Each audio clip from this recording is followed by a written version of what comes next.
Ukraine has scored an extraordinary hat-trick of long-range strikes against Russia. Its troops have made modest advances on the front line, and allies have pledged billions of pounds worth of missiles and weapons.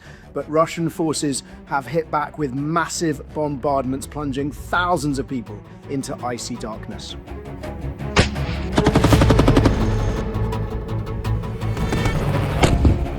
Kharkiv again. My name is Jerome Starkey. I'm the defense editor at The Sun newspaper, and this is Frontline, your weekly roundup of the most important news from the war in Ukraine.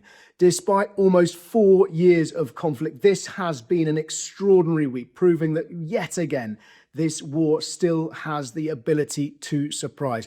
And I'm speaking to you today from Munich, where the Munich Security Conference is taking place, where many of the world's most influential and powerful figures in security and defense are gathering to align and discuss and debate their policies. Let's start with what's happening in Ukraine. Let's start with that extraordinary hat-trick of long-range strikes. I'll start with the shortest of the three. Ukrainian drones hit a missile parts factory in Michurisnk in Tambov Oblast. That was some 350 kilometers inside Russian territory, degrading Russia's arms industrial complex, its ability to manufacture the weapons that it's using to hit Ukraine.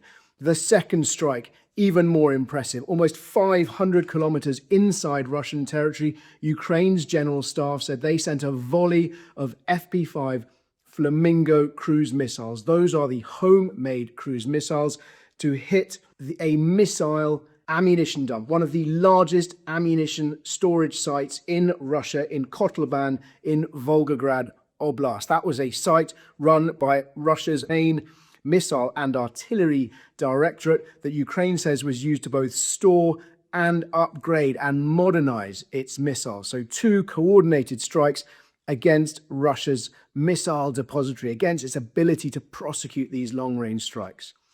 But the most amazing of these three, the most impressive of these three strikes has been conducted by Ukraine's SBU intelligence unit, by its Alpha Special Forces group. They said they hit an oil refinery. Indeed, Russia has confirmed this oil refinery has been hit some 1,750 kilometers inside Russian soil. This was the Ukhtino oil refinery in the Komi Republic, a subarctic region in northern central Russia.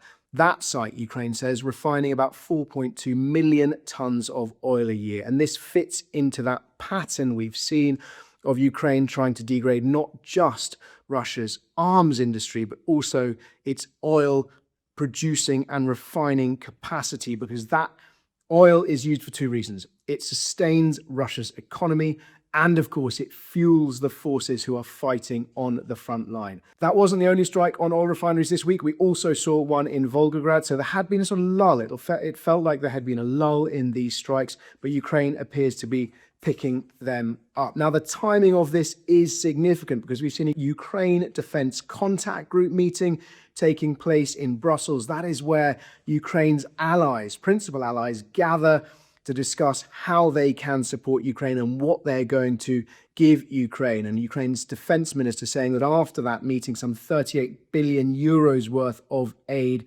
had been agreed. That included Germany pledging more Patriot missiles and urging allies to do the same. It included the UK allocating £500 million worth of its money towards missiles. Defence Secretary John Healey said that would be 1,000 Martlet missiles. Those are the lightweight multi-role missiles, significant because they can be fired from the air to the ground, from air to air, or from air to ground. So they're versatile. They can be used for lots of different uses. And of course, today, the Munich Security Conference taking place today and over the course of the weekend. So these attacks are significant for Ukraine because it's about building that narrative of success, reminding people that victory is possible, that it isn't a foregone conclusion. Narrative so important in this conflict, momentum so important in this conflict because it affects how allies perceive the war and, of course, what that perception does to their support. And Russia has tried to promote this idea that Russian victory is inevitable. And Ukraine keeps undermining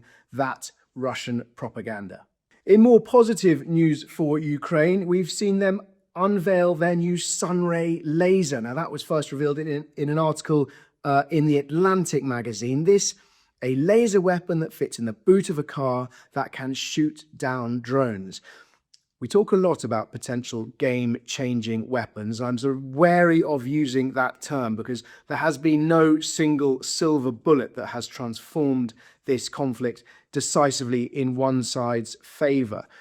But laser weapons are potentially hugely important. I mean, not only do they feel like something out of futuristic sci-fi, Star Wars kind of films, but fundamentally, as long as they have power, they don't run out of ammunition. They can be very, very accurate, very, very cheap to use once the weapons are built, and they can shoot down lots of targets very quickly. So they could make a huge difference to Ukraine's ability to intercept and shoot down Russian drones.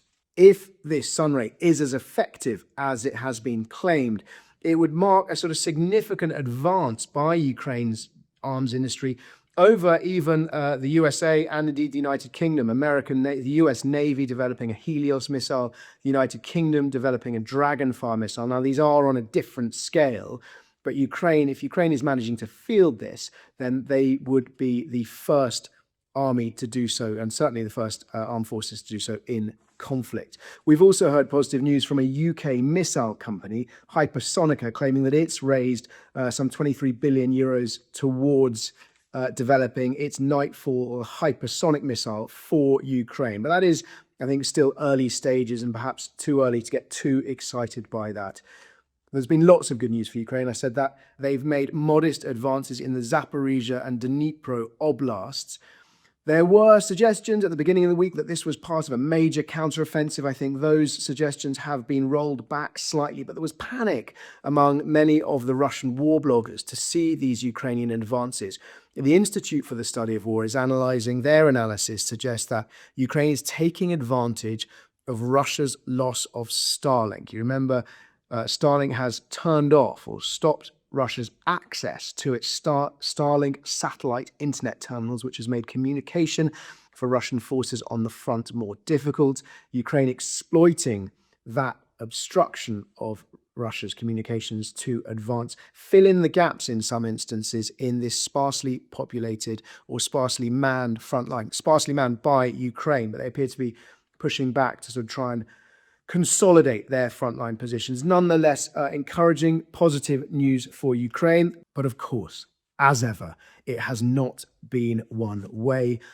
Russia continues its massive missile and drone bombardment. So it's almost like Ukraine fighting with a knife, with a scalpel, these precision long-range strikes. Russia fighting with a sledgehammer. 1,361 missiles and drones fired at Ukraine over the course of the last week. Some 2,500 buildings in Kyiv. That's not apartments. That's not homes. That's large apartment buildings are without power and energy. 3 power plants were hit around Kyiv. Most recently, more strikes around Odessa, plunging thousands of people into icy darkness.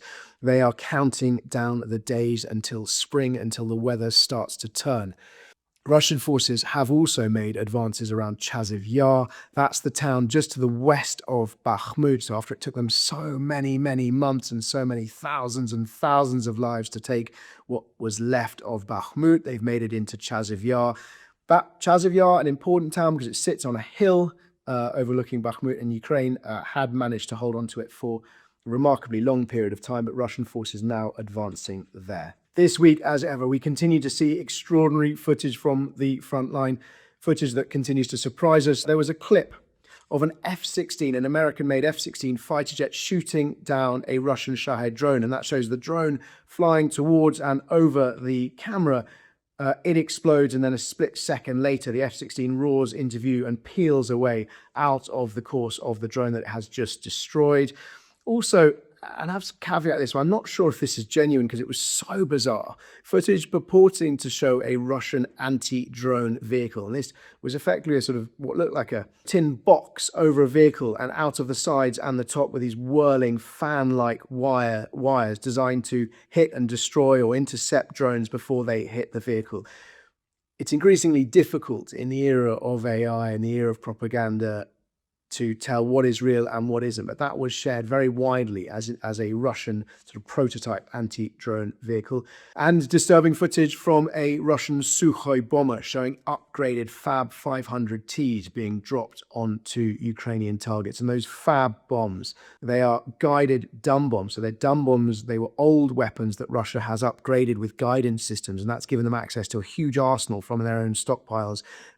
Enormous weapons that have caused a real difference, a real advantage to Russia where they have been used. Terrifying for the troops on the other end of them. As ever, if you've got any questions, please do ask them in the comments below, and I'll do my best to answer as many as I can next time. Four we're going to try and get through today. For the first question, asking for an update on recruitment. How many troops does each side have available? Now, the truth is, precisely, we can't tell. I can't tell. What I do know is that both sides are finding it harder to recruit. The assessment continues to be, though, that Russia is managing to backfill its losses better than Ukraine. And I spoke to one senior official who was claiming that Ukraine needs another 200,000 soldiers really to adequately man its front line. President Zelensky has not taken difficult decisions, which many of his allies would like to see him take, to lower the age of the draft and indeed to possibly change the way that the Ukrainian military contract works. Because a lot of people in Ukraine are wary of joining the military, not just because of the risk of dying and the extraordinary hardships they will face, but once you're in the Ukrainian army, you can't leave. There's no way out until the war is over. And there's been suggestions from allies that perhaps Ukraine should look at a contract model where soldiers, volunteers can sign up, but know that they have an end date in sight. So in sum, both sides finding it harder to recruit. The problem is more acute for Ukraine. Question number 2, can Ukraine hit Russia's drone launch sites? Well, those launch sites change day to day, week to week. A lot of these drones can be launched from mobile launchers. Troops move into a field, launch very quickly and move on. So it's very difficult. Of course, if a pattern emerges, and Ukraine will be looking for those patterns, both sides will be looking for those patterns. And when patterns are set, that is when troops become vulnerable to strikes from their enemies. Question number 3, when is the Kerch Bridge going to collapse? That's the bridge linking Crimea to mainland Russia. Good question. We have it a lot. Ukraine has tried many times, and by all accounts, it is continuing to try, but it is a very well defended, a strategic asset from Russia's point of view, and bridges structurally incredibly strong, incredibly difficult to destroy from afar. And the final question, when will Ukraine hit Russia's energy infrastructure? Well, they are continuing to hit Russia's energy infrastructure. We've seen strikes against Volgograd and the subarctic oil refinery this week. But I think perhaps if you're talking more about power stations, we have also seen them trying to do that. Interestingly, most recently in Belgorod, which is just north of Kharkiv province, with some success. And also historically, we've seen power stations outside Moscow hit as well. Thank you very much for your questions. Remember, if you do have any questions, please ask them in the comments below, and I'll do my best to answer as many as I can next time.